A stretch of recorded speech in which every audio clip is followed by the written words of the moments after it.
I have a video I'm going to play in a second, but I want to ask, how many people here have ever heard of the show Deadliest Catch? Deadliest Catch. Yeah. Is it deadly? Yes, it's deadly.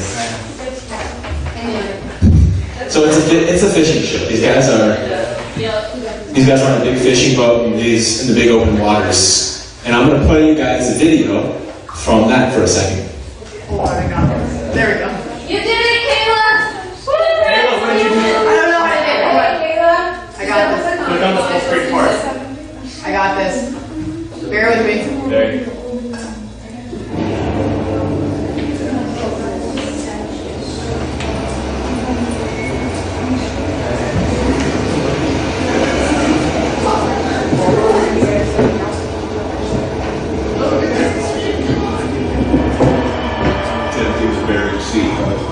Is never a wise move. That's fine.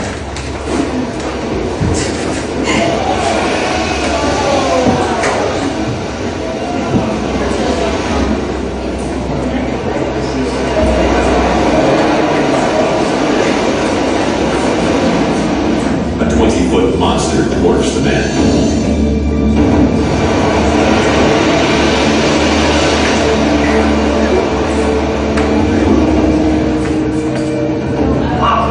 Phil counts the deckhands. By the grace of God, no one's been sucked back into the sea.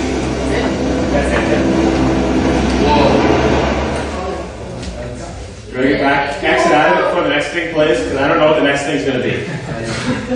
It's okay. It's another deadly catch video.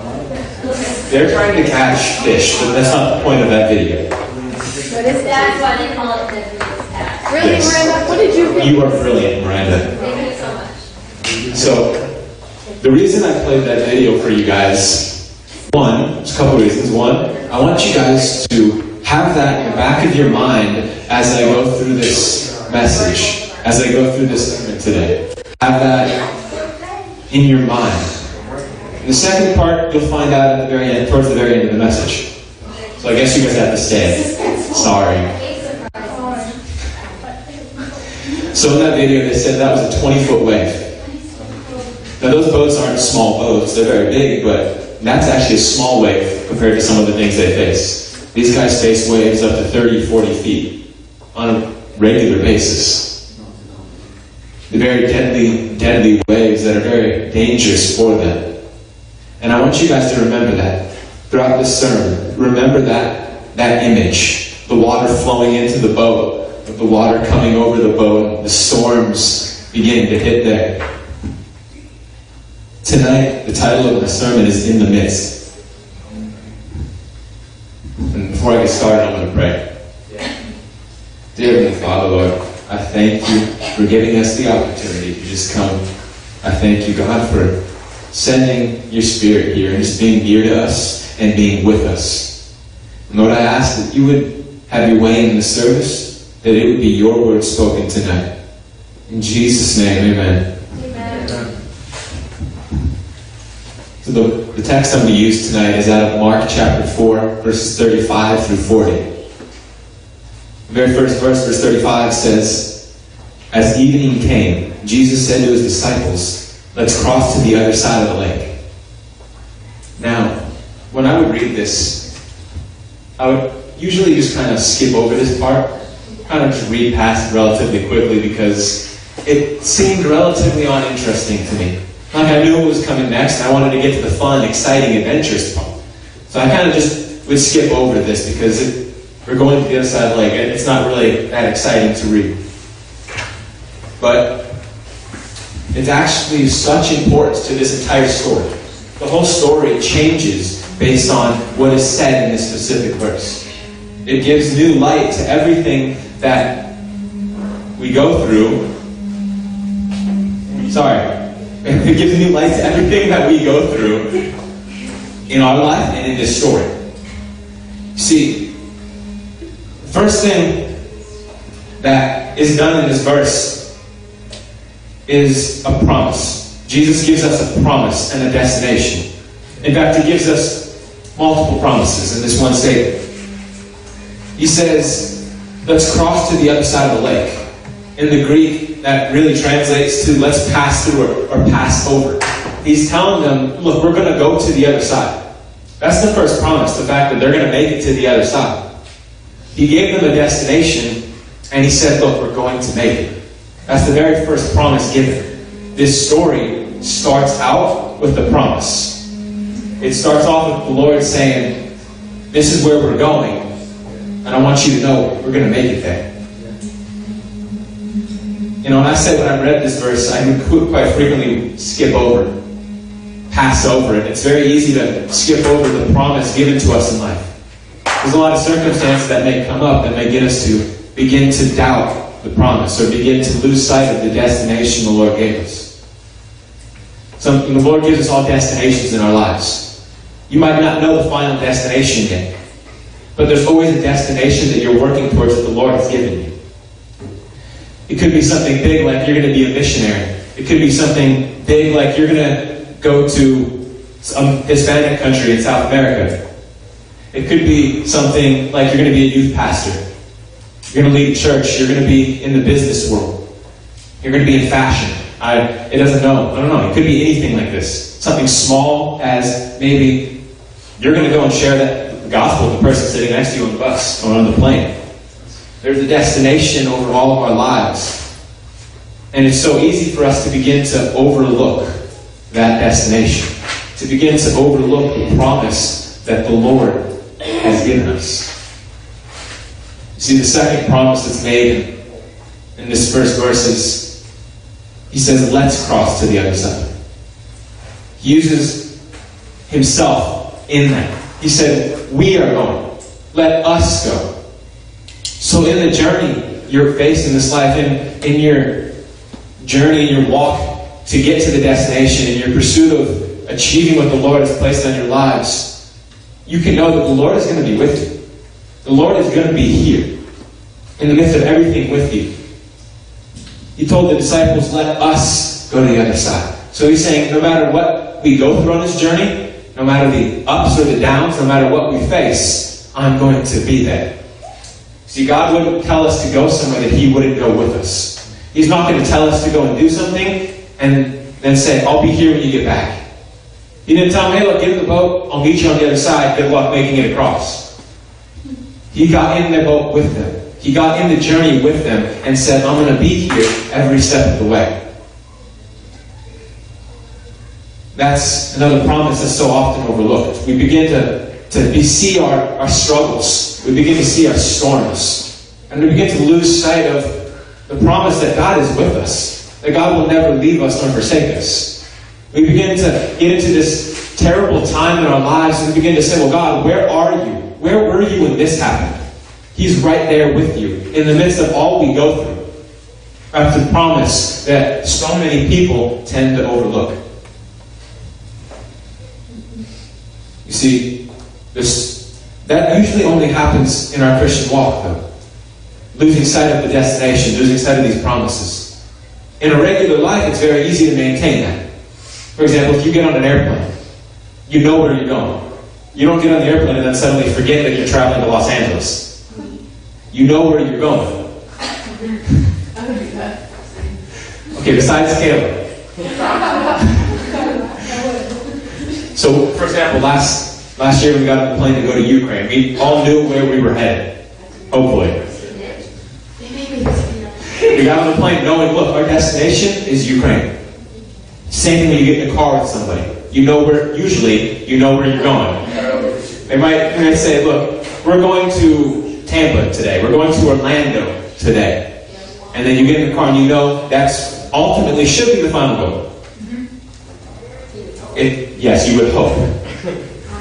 Depends on who you get in the car. If I get in the car, let's say Ruben, it's his birthday, so I'm going to call him out. If I get in the car with Ruben, I never know where I'm going to end up. But usually, you know the destination before you start the journey. You know where you're going. And in life, it's something you always know. You don't get on the plane before you know where you're going. But yet, we tend to overlook that in our spiritual lives. We've let the storm in our spiritual lives affect our view of the destination. The next verse, 36, says, so they took Jesus in the boat and started out, leaving the crowds behind, although other boats followed. Now this journey they had started smooth sailing. Everything was nice. The noise began to fade away in the background. The distractions began to leave. It was just them and Jesus on this journey. It started off and everything was easy sailing. And it's very easy to remember the destination, to remember the promise when there's nothing to hinder you from it. When there's nothing standing in front of you to keep you from reaching your destination, it's easy to see it. It's easy to know that's where I'm going. And that's what they had at this point. At this point, it's really easy. The chaos is gone. The problems aren't there. There's nobody around to distract them. It's just a one-on-one. It's just the time with them and Jesus, and just going straight along, knowing, you know what, we're going to the other side. So at this moment, it's really easy for them to say, look, I know where we're going. But sadly, it doesn't always last that way. Our journey is not always a smooth one. Our journey is not always something that's going to be easy. It's not always going to be a smooth ride without any bumps along the way. For some reason, God likes taking us over speed bumps. And so in the next verse, we start to get into this bump in the road that the disciples began to face. It says, but a fierce storm came up. High waves were breaking into the boat, and it began to fill with water. Now we actually have a picture of a small version of that. Now, but it's even worse in the disciples' time, because that's a big modern boat. The disciples' boat back in Jesus' time was not very big, was not very sturdy, really. It was just a small boat back in over 2,000 years ago now. And they're going into this storm. And in the Greek, if you look at the translations of the Greek, it talks about a sudden and violent storm. It's likened to that of a whirlwind or a hurricane type storm. So this is a very deadly, scary thing. Something that's going to cause a lot of fear if you dwell on it. And this is what the disciples are beginning to go into. They're stepping into a storm. Now the calm is left behind. The peace that came with the calm is now put into doubt because they're stepping into a big storm in their lives. And now they have an opportunity, an option. How are they going to respond to this storm? The storm's coming up and they have two choices. They can look at the storm and let their gaze, let their focus begin to be turned away from the destination, turned away from the promise, turned away from God, and begin to let their gaze fall upon the storm. Or they can choose to press forward, look at the promise, remember the promise instead of the storm. You have two options there. And it's very similar to all the options we have in our own life.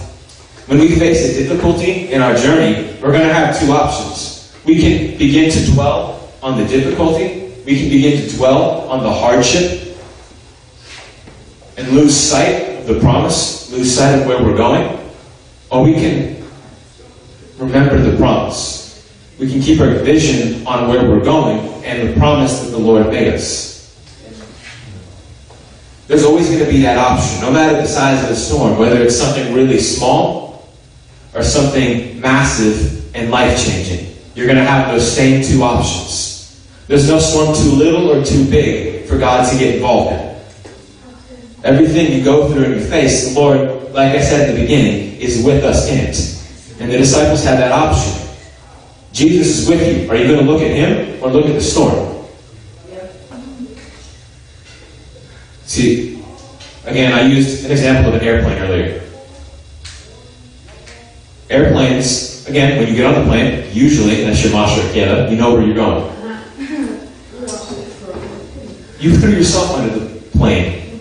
You said that yourself. Under the plane? Yeah, the term is under the plane. Yes, but I'm using the plane, so I thought I would say the plane. She said plane, so that's why I said plane. It doesn't matter. That's not the point of the sermon. I'm sorry, distracted. So, don't dwell on it, it's fine. So, when you get on the plane and you begin to fly, there's something that's very common in planes that if you don't fly too much might be getting scary. Turbulence. Yeah. Now, I've flown a lot. Like I went to college in New York. I lived in Los Angeles most of the time, so I flew a lot there. I've flown to multiple different countries, over oceans, things like that. I've flown a lot. So I'm very used to flying. I'm very used to what comes from flying, the difficulties that it presents. So I'm very used to turbulence. Now, when you get on a plane, you begin to go through turbulence, it can scare a lot of people. It can bring doubt into some people's minds. There's a specific story I want to mention. I was flying back from Buffalo to Los Angeles, maybe a little bit over halfway, and our plane hit really bad turbulence, like the worst I've ever actually been. You could feel the plane drop a lot. It was like you could feel it drop, it was shaking, and things were moving, and you could hear loud noises because all the luggage in the top was just being like thrown about. It was actually, for most people there, it was pretty terrifying. There was a lot of people that began to panic. I had my laptop on and a DVD playing, because this was before they had like the fancy in-flight entertainment systems. So I had my little movie playing, and we hit really rough turbulence, but I mean, I'd flown a lot. It didn't really bother me. I knew we were going to be fine. So I just continued to watch my movie, wait for us to get through the storm. But the guy next to me had an entirely different reaction. See, the guy next to me, he began spinning around and shaking and screaming, and he tapped me on my shoulder and said, "We're gonna die!" At this point, trying to emphasize that. So he began to just really panic, and I just wrote it off and said, looked back at my movie and just put my earphone back in. Yes, I probably should have done something else then, but look, I was younger there, okay? So I just continued watching my movie. I wanted to know how it ended. So, but he was panicking, and I was totally at peace. Now, how do we have such drastically different reactions to the same exact scenario? We both got on the same plane. We both were going through the same storm. We both had the same destination. But his reaction was one of sheer terror, and mine was one of peace. How does that happen? How do we have such drastic different reactions? Because, like I said earlier, we have two choices. You see, I kept my eyes on the destination, and I kept my eyes on the pilot, the guy taking us there, and I was fine. He decided to dwell on the storm. And when you dwell on the storm, you begin to lose sight of where you're going. You begin to lose sight of what's in front of you when you let the storm grab your attention. Your vision is pulled away from where you're going, and it's pulled towards literally anything else. And when your vision is taken away from where God is leading you, that's when fear begins to set in. That's when doubt begins to creep in your mind. That's when we go through anxiety and all these different difficult things. When you let your vision be directed on the situation, on the problem, or on the storm, instead of on the promise that God has made to each and every one of us. The next verse, verse 38, says, Jesus was sleeping at the back of the boat with his head on a cushion. Now I want to pause there for a second. We just read about the storm they're going through. There's waves crashing over the boat. They likened the storm to that of a hurricane and a whirlwind. There's water already filling the boat. Now you have Jesus in the back just kind of casually sleeping. Now I'm willing to bet he's just not the world's heaviest sleeper. Clearly, he was at peace. I don't know how many of you guys have ever tried to sleep while scared, but it's not that easy. It's very difficult to fall asleep when you're scared. Now, Jesus was at the back of the boat asleep. Clearly, there's no fear in his life. This is the option one. This is the option we have of staying focused on the destination and on God. Peace. Being at rest in the midst of the storm. And that's Jesus' reaction. That's the reaction we should strive for. The reaction we need to hope for and try to get to in our lives. See, he was just sleeping. Now the storm's all around. He's probably soaking wet because there's waves crashing into the boat and water filling up. But yet he's still asleep because he was at peace. He knew the storm was not going to be anything too big for him to get through. And that's the first reaction. Now next it tells us how the disciples reacted. There's a slight bit of difference there. Now it says, the disciples woke him up shouting. Now I'm going to pause there for a second. You don't wake somebody up shouting unless something's wrong. As a parent, if your kid is yelling at you to wake you up, something's clearly very wrong. Would that be accurate? Where's Christmas? Very wrong for their budget at that point. So something's clearly very wrong. You don't just casually wake someone up screaming if you're fine. Unless you're terrified, you're not screaming at someone to wake up. Just for fun? Oh, well, there we go. There goes my option. He was hungry. See, there's a problem there. That's pretty serious. So, the disciples, if they were completely at peace, they would actually probably do something like, hey, Jesus, when you're good, maybe if you want to, when you're ready, when you're awake, you could just, do something about this, that'd be great. Thank you. No, it says they shouted at him. Now I'm going to read the next part. In the next part of this verse, I'm going to read the King James Version, just because it emphasizes the terror in their voice. Miranda, cover your ears. There's going to be yelling. Oh, why did you do that to me? Not terribly loud, but she has a headache, so that's why I wanted to be nice. Thank you, sir. You see, it says they shout. So the next verse in the New King James says, Master, carest thou not that we perish? I like that translation because the word perish really emphasizes the fright in their voice, the terror. Can you hear this, how scared they are, how afraid they are? When they're yelling at Jesus, wake up, we're going to perish. That's dramatic. Now, the disciples are drama queens to begin with, but this is just an overemphasization of that. They're absolutely terrified at this point. It's very evident from the words they're using, from what's coming out of their mouths. It's very evident that terror is their reaction. You see, we just talked about Jesus' reaction of sleeping, of being at rest, of being at peace. And the disciples decided to let their gaze drift to the storm, began to let their gaze shift away from Jesus and onto the difficulty, and they began to panic. Terror began to creep in. Fear began to control the peace that the Lord had given them. When you take your eyes off of Jesus, that's when the peace begins to fade and the fear begins to rise up. See, in their moment of trial, they decided to look at the storm, to look at the difficulty, instead of look at the peace of God, instead of look at the destination of the promise that was given to them. They let the storm get in the way of their destination. It's amazing how quickly we can let storms of life get in the way of the promise of God.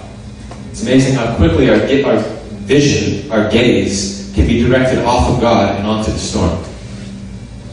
And that's all the enemy wants. If we can get our gaze to just drift away from Jesus, even for a moment, it creates that seed of fear.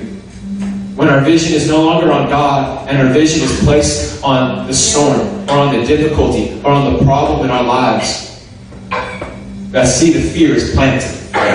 That's all the enemy wants, just for that moment, for your vision to be on anything other than God, so that he can begin to place something in you. The enemy wants us to focus on the storm. Because when we focus on the storm, it takes away that ability we have to know Jesus is right with us. Yeah.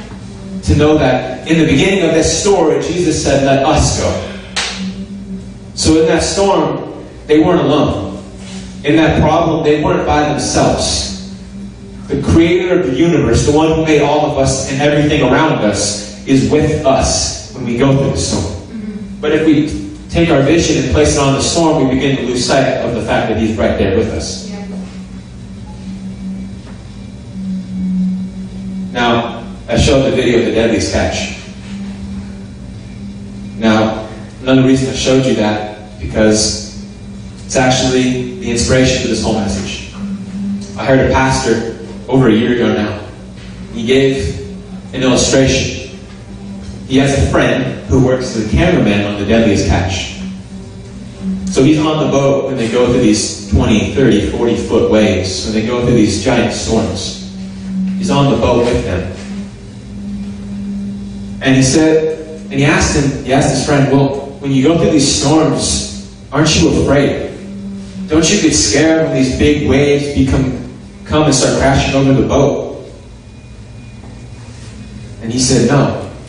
See, when the storm hits, I don't focus on the storm, but I look upon the face of the captain. And I see peace in his eyes. So I know that I don't have to be afraid. When the storm hits, he looked upon the one who was guiding him. And he saw peace in his eyes. So he knew that he didn't have to be afraid in the storm. It's the same thing that the Lord is telling us. The Lord is saying, don't look at the storm. Look at me. Look at my face. There's peace in my face. There's rest in me. And if you dwell upon me and look upon me, the fear will not come. You'll be at peace. Now that's not to say that the storm is going to immediately go away. When we look at Jesus, the storm may still be there. And in fact, it will still be there so much of the time. But our reaction will now change from that of the disciples to that of Jesus. To being able to be at rest in the boat. To being able to be at rest in the midst of the storm. Because our gaze is now directed upon God. When I was young, maybe 6th or 7th grade, my parents and I were driving over to Las Vegas for some Taekwondo tournament I was in. And I remember on the way home, it was pouring out. Like, it was really bad. You could barely see, and I remember it just being real bad. And it was nighttime, so my parents in the SUV put down the back seats, and I'm going to have you try to go to sleep. And I remember my dad, not looking worried. We asked him, he wasn't worried at all, he said. And at that moment, my fear went away. And I was able to actually go to sleep because my dad, the one in charge, the one directing us, the one taking me to our destination, was at peace. So it gave me peace. And it's the same thing with our lives. The storms around us, and the enemy is wanting us to focus on the storm. The enemy is wanting us to see, look, the storm around you is so difficult. Look how big this storm is. Look how hard this is going to be to get through. And it's going to give us fear. It's going to give us terror. And it's going to take away our rest. Take away our peace. But with the face of God comes peace. With the presence of the Lord comes that rest that our soul is longing for. The next 2 verses I'm going to read quickly. It says, when Jesus woke up, he rebuked the wind and said to the waves, silence, be still.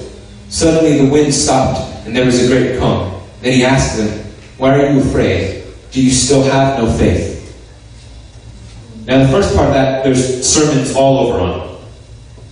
We've had sermons in here on that. It's something that's preached on a lot, so I'm not going to focus on that part too much. That's an entirely different message in itself. The part of these verses I want to focus on is the part when Jesus asks them, why are you afraid? Do you still have no faith?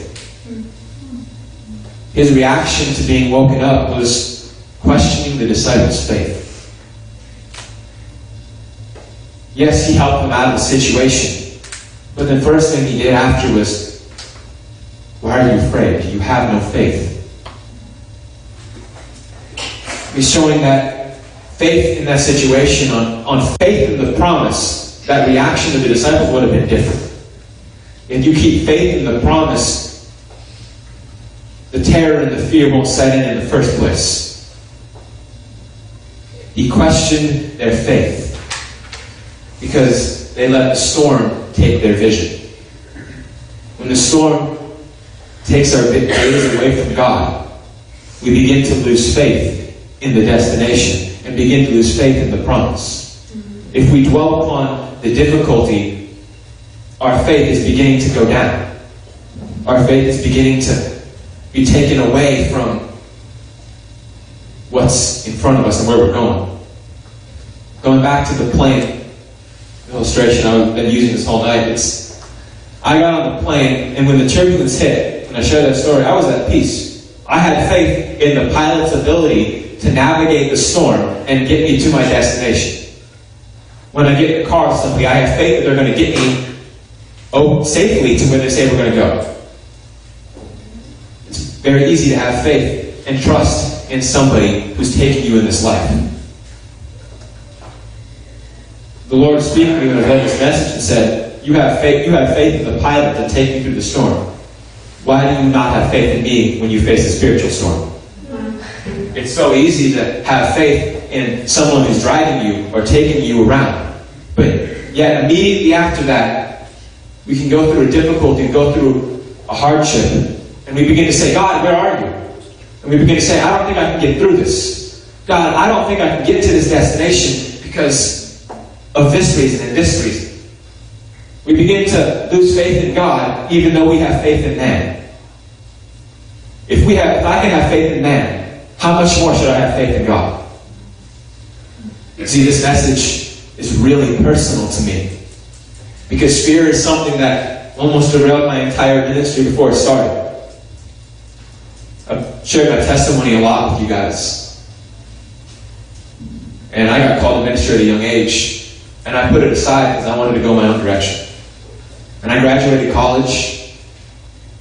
And again, the Lord began to call me back into ministry. And I tried to put it off. And I gave all these reasons. I said, God, I can't get to ministry.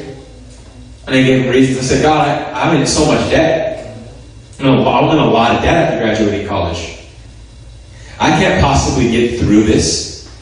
This storm in front of me is too big for me to be able to get to ministry. And I said, well, and also, I can't speak in front of people. If I'm outside of church, I shake a lot when I'm trying to speak in front of people. I went up to a place for my work, for training, and we had to do a little presentation in front of the group, and the lecturer had to actually have me sit down and compose myself because I could not speak or stop shaking. I'm terrified of speaking in front of people.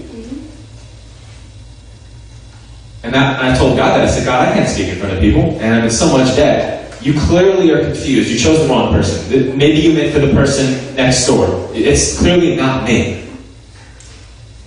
And all those reasons were excuses because of the fear that set into my life. Instead of focusing on where God said and promised He would take me, I began to focus on every difficulty I could possibly think of. The enemy began to show me all these things that are difficulties that I'd have to get through. And the Lord was saying to me, look at me, don't care about the difficulties. If I've called you to it, I'll take you through it. And eventually, yes, the Lord was able to get my vision back upon Him. And when my vision became back upon the Lord, the fear began to go away. It began to decrease. And I began to be able to take steps forward to pursue the call that the Lord has placed on me. I look back at that moment when I was questioning even stepping into ministry because of fear. And now the Lord's having me go to a completely separate country for ministry. And I can't wait. And there's no fear there. Because my gaze has been shifted. My gaze has been taken off of the difficulties and placed on the one who takes me through them.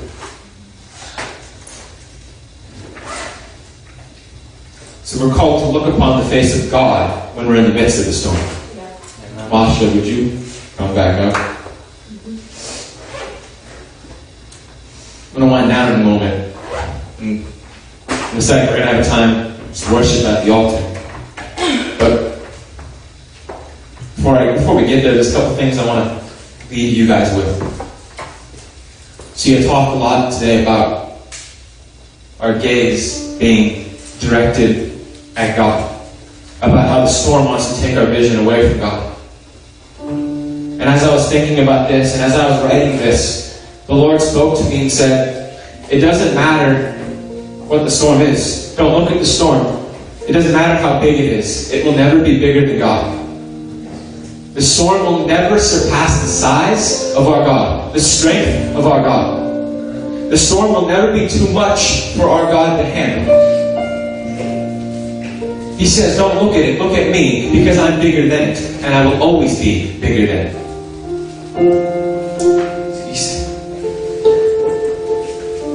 He also said to me, don't look at the storm. When we're going through the storm, you can't look at it because it's not a place of residency for you. It's not where you're going to live. This is not where we're going to remain, but He's taking us through it. So it's not where we're residing, but just something we're passing through. So keep your eyes upon God. You just keep your eyes on me, because I'm taking you through the difficulty. Don't look at the difficulty. Look at me. We're going through it, and you'll be stronger because of it. Just like Jesus was able to be at complete rest and complete peace in the midst of the storm, so Jesus wants us to be able to have that same reaction. He wants our gaze to be locked on His face, so that when we face the storm, we're able to be at rest and at peace in the midst of it. When looking at the storm brings fear, looking at the face of God brings rest. The peace of God is greater and larger than every fear. It's greater and larger than anything that may bring fear.